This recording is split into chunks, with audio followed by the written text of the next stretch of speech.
Hey guys. You know I gotta talk about your mustache, right? Yeah. Okay.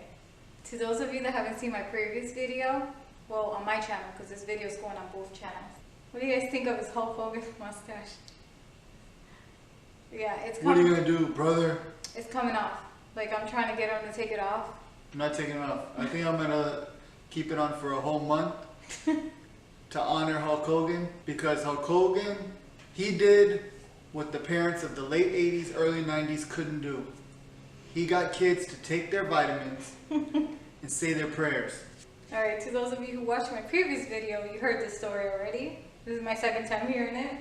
I don't know what he means by that, but obviously he knows, so whatever. You know what I'm talking about. I don't know. What are you gonna do, brother? In all seriousness, this video is a little more serious. It is about Hurricane Irma and Hurricane Maria. We personally were in the Hurricane Irma because obviously we live in Florida. And as for Hurricane Maria, my family was affected big time. I was born in Puerto Rico, and I have a lot of family that are still currently living in Puerto Rico. And so we'll get to that in a minute. This one's gonna be, we're gonna start off with our experience, or how we prepared, and the outcome of Hurricane Irma here with us in our home. And there will be some clips also towards the end of this, adding all the clips of everything in our neighborhood and, you know, certain areas around us of destruction. Is that how you say it? Yeah. Yeah, destruction that went on by Hurricane Irma. So as for the preparing, I'm gonna leave that to him because he did most of the preparing. Go ahead.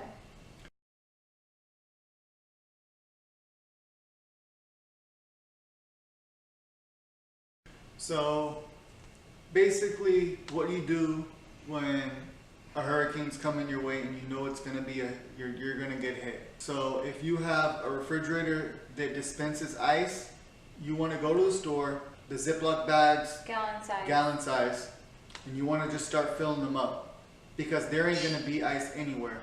People are gonna run to the store and they're gonna snatch up all the ice. You're not gonna get bottles of water. We actually were late getting bottles of water. We had to run around town. Finally, one of the local stores got a shipment and we stocked up. But about 4 days out, you want to start filling gallon bags of ice. Stick it in the freezer. You want to get coolers ready.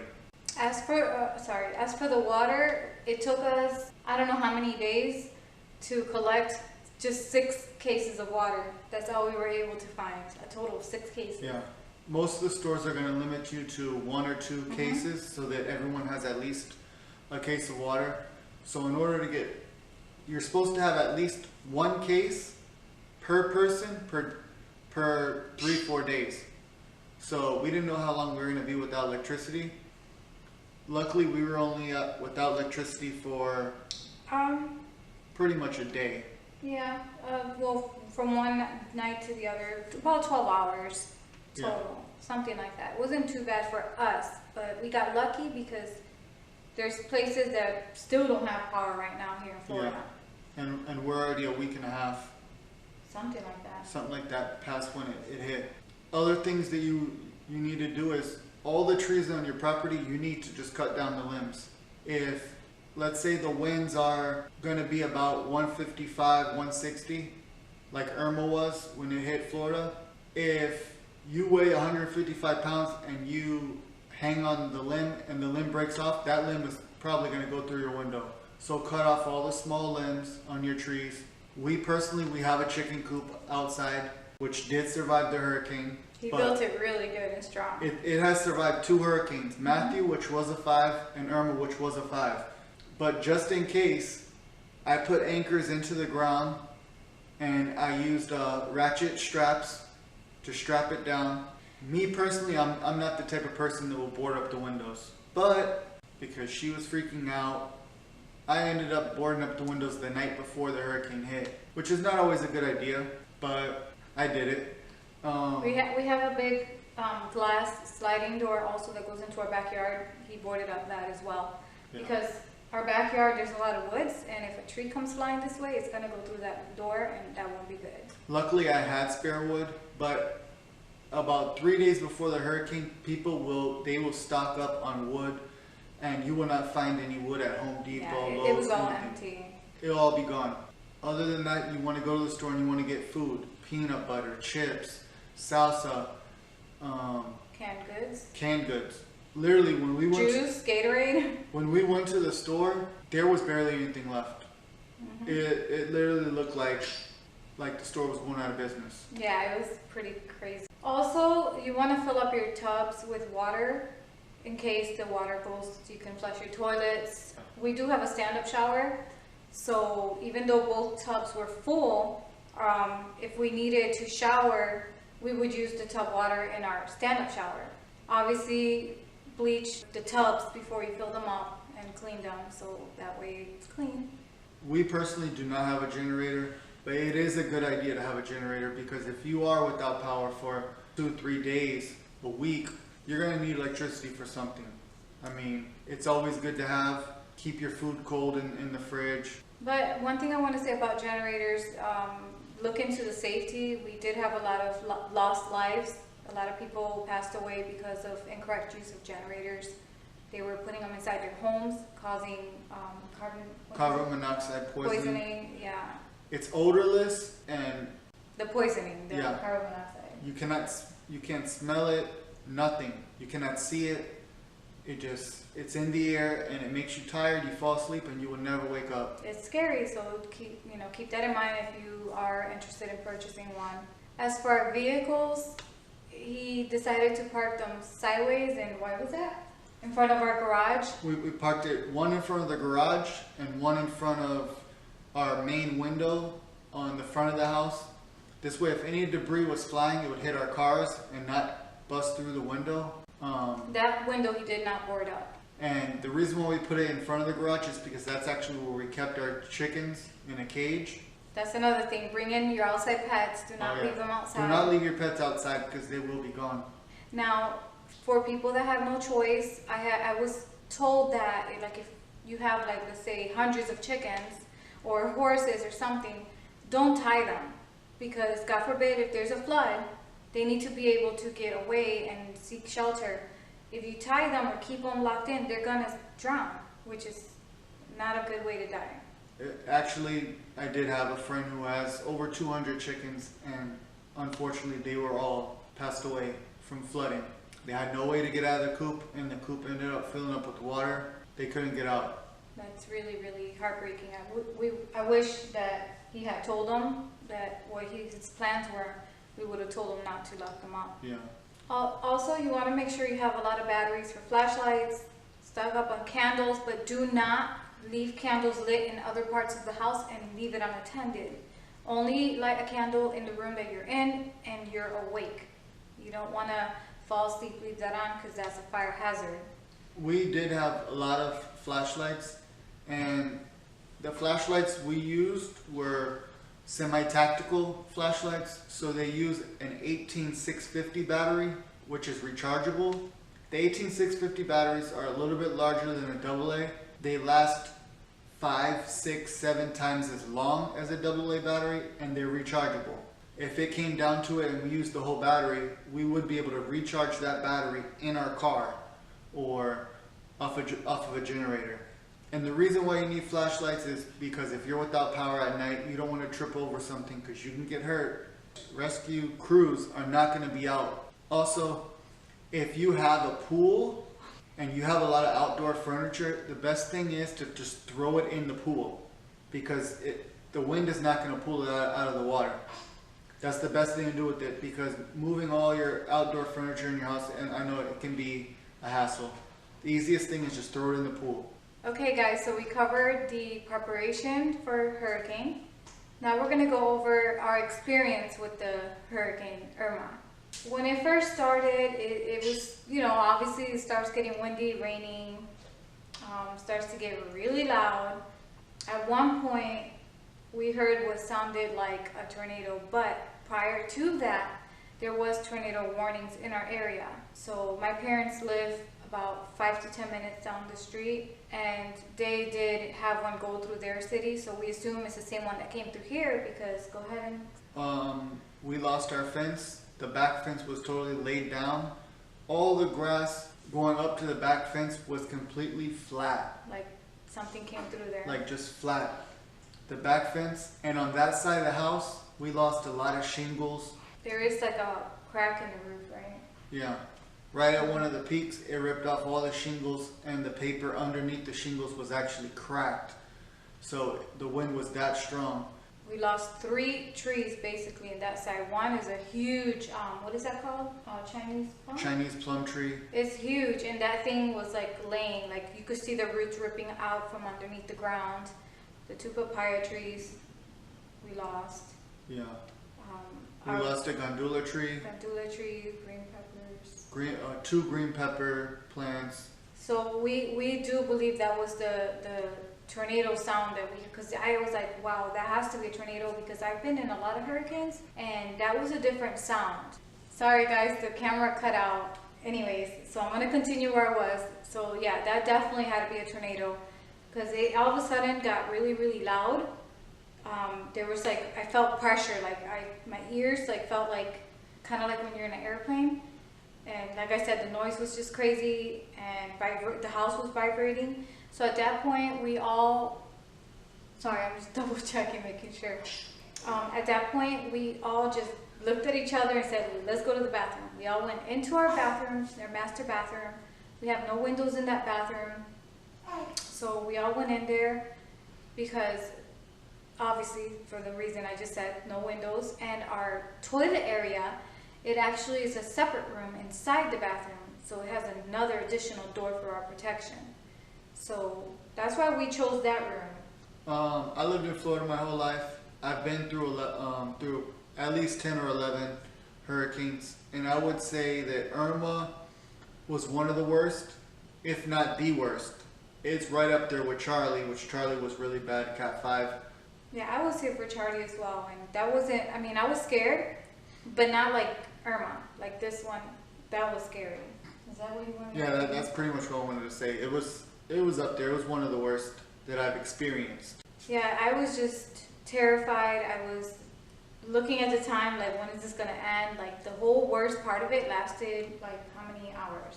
The strongest part. Like, the strongest part was, I'd say, 6 to 8 hours. Scary noises. Around 3 a.m. is when we were in the eye, and it calmed down. And then, of course, once the eye passes, the wind changed direction. We lost power. Wait. When the eye came, we thought the eye came already like a couple hours prior. Remember? Yeah. And we assumed, okay, you know, the worst part is over. Now it's already moved away from us. So we can get out of the bathroom. And we thought we were safe, we were good. So we come out of the bathroom and we all go back into the room. I had both of my girls with us in our room. Kayla, she's actually off the off camera right now. She's off camera. She's sitting right over there. But yeah, we had our cushions to the couch are really, really thick, and we put one in there and she just chilled on the floor on the cushion. You're knocked out. Yeah, she was knocked out. And then we had the baby in the bassinet next to our bed. So we were all in our room just in case we had to go back into the bathroom. And we all just thought it was done. We go lay down, we fall asleep. All of a sudden we wake up and it's worse than in the first place. He's like... We had no power, so luckily I had like a little radio and I'm listening to the radio. People are calling in, they're like, well, what's going on? I have no power. The wind is stronger than what it was before. I see stuff flying outside. So, wait, so when the wind switched direction, no.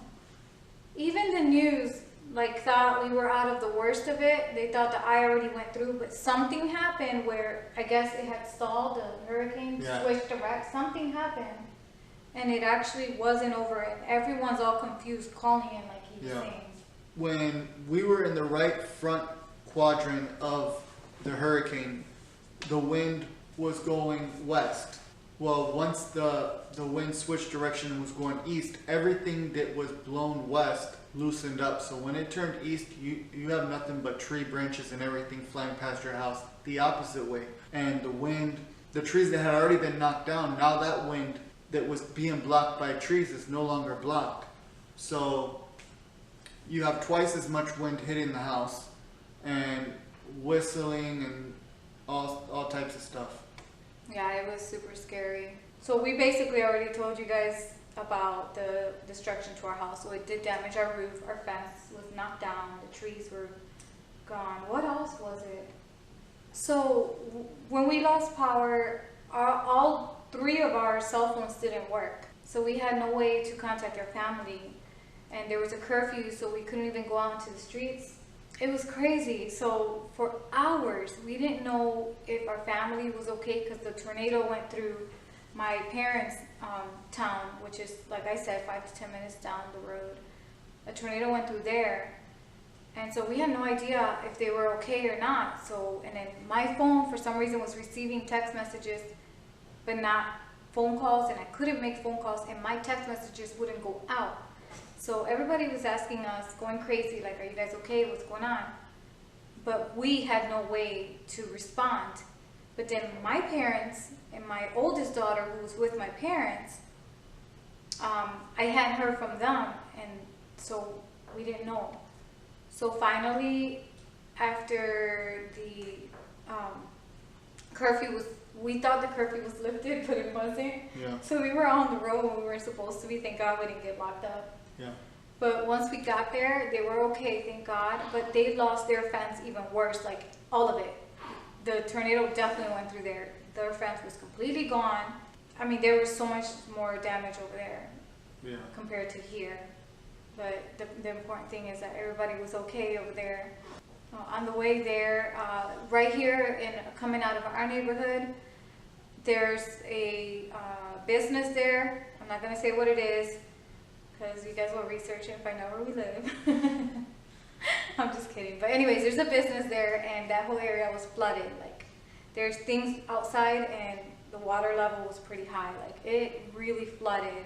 So we got lucky that ours didn't flood. We do have a lake in our outside in our back area, our backyard, and the water did come up pretty close to our fence. That's another thing that I was really worried about, whether the lake was going to actually come into our property, but thank God it didn't make it to our fence. But it was pretty close. Yeah. But there was a lot of damage on the road on our way there, and we have a lot of videos, like I said, that we're going to show you guys of pretty crazy stuff that we saw, trees on the house and so on. Some trailers that were totally unlivable. Oh my gosh. I mean, I'm hoping those people evacuated, because you can see right through like inside of the house. Like, it's sad. A lot of people lost their homes due to flooding, roofs coming off. I mean, it was awful. So that was pretty much it for Hurricane Irma and our experience and everything. But like I said, the videos are coming up. But I want to talk one more thing about Hurricane Maria. As I said before, I have family in Puerto Rico. It took till 2 days ago to finally hear from my biological mother, who I call my parents that live here are really my grandparents, but they raised me. My mother lives in Puerto Rico, and I just finally heard from her and my siblings like 2 days ago. So that whole time since Hurricane Maria hit the island until 2 days ago, I hadn't heard anything about them. So I was going crazy. My uncle, it took how many days after the hurricane to finally hear from him and my cousin? I think it was like 3 or 4 days. Yeah, like 3 or 4 days without hearing from them. That was also, oh my gosh, it was driving me nuts. Finally heard from them. Unfortunately, he lost his entire home. Luckily, he went next door to our grandma's house, who, may she rest in peace, she's no longer with us. The house is vacant, but it still belongs to our family. So we told him to go into that home, which is made out of all cement roof, everything. So he and my cousins were safe. Like I said, he lost his entire home. He sent me pictures. I mean, there's nothing he could save. The whole entire roof came off. It rained for days after that hurricane hit. It continued to rain. So everything in that home is done. Lost everything. Very devastating. I'm sure you guys have seen all the videos on Facebook, on the news, of all the flooding, all the damage. I mean, Puerto Rico is devastated. It is completely destroyed. And just yesterday, we went to one of the car dealerships in our area, and we took some donations that are going to Puerto Rico So we did our part with what we could. Anything helps. If you guys have not donated, it would be nice if you can, you know. A lot of the states they have their areas collecting donations for Puerto Rico. They're in need of food, water, baby wipes, baby diapers, hygiene products, anything that you have laying around that you feel like you're not going to use or need, you know, just think about it. I have a lot of coworkers who their families live in Puerto Rico and they have not heard from their families yet. And they're really worried. They want to go back and check on their family, and even if they have heard from their family, they want to help them get back on their feet. But the thing is, the airport is still closed. It's only open to Air Force and relief and volunteers flying in, FEMA. That's all that it's open for at this point. But even if you go over there, you're not going to have building supplies to rebuild a home. I mean, this is going to take months, if not years, to be able to even get enough supplies over there to start rebuilding a house. Mm-hmm. Yeah, the airport, the roof fell in, so everything is soaked. They have no AC. No AC. Everyone working at the airport is basically volunteering their time because, I mean, nobody's even working in the island currently. They're not asking for all the employees. Yeah. Yeah, because they understand, you know, people are trying to, you know, they're dealing with losses of their homes or their families, so they're not expecting everyone to come to work. So from what I heard, I could be wrong, correct me if I'm wrong, but from what I heard on the news last night, everyone working in the airports are volunteering their time by choice, and so they don't have a lot of staff, so that's another reason why they're not opening the airport currently to regular travel. It's very dangerous to fly in there right now because the air traffic control is down. So when a plane flies in, they're on their own. They pick their own runway. They have to, you know, land and get out of the way so that another plane that's coming in can land and get out of the way. I mean, it's basically like you're flying in and you have to contact the other planes in the area, let them know, listen, I'm going to take runway 1. It's very dangerous. A lot of volunteers who wanted to fly over there actually got scared and they didn't want to do it because of that reason. It is dangerous. Yeah, they also have a curfew until 6 p.m. or 7 p.m., something like that. They have to be, you know, off of the streets. There's not, I mean... Another sad thing is there's pirates. This is real. Like, people on boats are going up to the island to rob people and rob supplies that are coming in from other islands. Heartbreaking. They have no heart. So yeah, I mean, hurricanes are a very scary thing. Just like any other, like right now, the people of Mexico, you know, we got to pray for everyone, not just, you know, the people in Mexico are going through their thing. They've had, what, like 4 earthquakes? Yeah, at least 2 earthquakes in the past month with 2 major aftershocks. That's what I meant, yeah. So that, I mean, there's wildfires out in California, some different Oregon. States too, yeah. I mean, it's scary, guys. I mean, there's a lot going on out there. It's really serious out there. I'm freaking out. Also North Korea. You want to talk about that? That's got to be another video. I'm sure if you go to my channel, we have a lot to say about that rocket man over this there. video is also going to be on your channel. Yeah. This one's also on his channel. We got our own channels going on, so. That's about it. Alright, that's about it, guys. So now the clips. So stay tuned. And please subscribe, hit like. We love you guys.